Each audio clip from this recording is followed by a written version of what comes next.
whatever you do.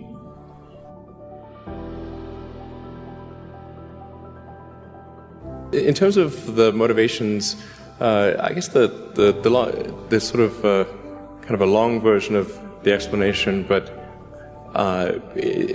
essentially, when I was a kid, I was wondering kind of what's the meaning of life, like why are we here, what's it all about, and I came to the conclusion that what really matters is trying to understand the right questions to ask. And the more that we can increase the scope and scale of human consciousness, the better we are able to ask these questions. And so I think that there's certain things that are necessary to ensure that the future is good. And some of those things are, in the long term, having long-term sustainable transport and sustainable energy generation.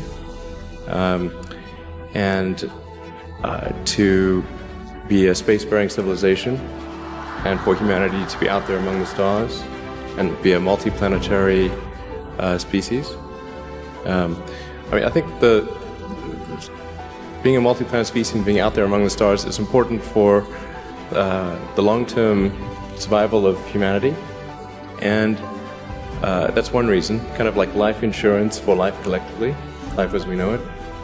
But then the part that I find personally most motivating is that it creates a sense of adventure, and it makes people excited about the future. And if you consider two futures, one where we are forever confined to Earth until eventually something terrible happens, or another future where we are out there on many planets, maybe even going beyond the solar system, I think that second version is incredibly exciting and inspiring, and there need to be reasons to get up in the morning. You know, life can't just be about solving problems. Otherwise, what's the point? There's got to be things that people find inspiring and make life worth living. So what is life for you? I mean, you look at our life, and I heard you before speaking. Is it a dream? Is it real? Is it a million D? What is life for Elon Musk? I find as I get older, I find that question to be maybe more and more confusing or troubling or uncertain. I think particularly when you see the advancement of something like video games. You know, like say 40 years ago, you had video games. The most advanced video game would be like Pong, where you had like two rectangles and a dot. You're like batting it back and forth. I played it. Oh yeah, like me too, exactly. I played all. Pong. Exactly. It sort of dates you a little bit, but yeah, we both played the same game, and that was like, wow, that was a pretty fun game at the time.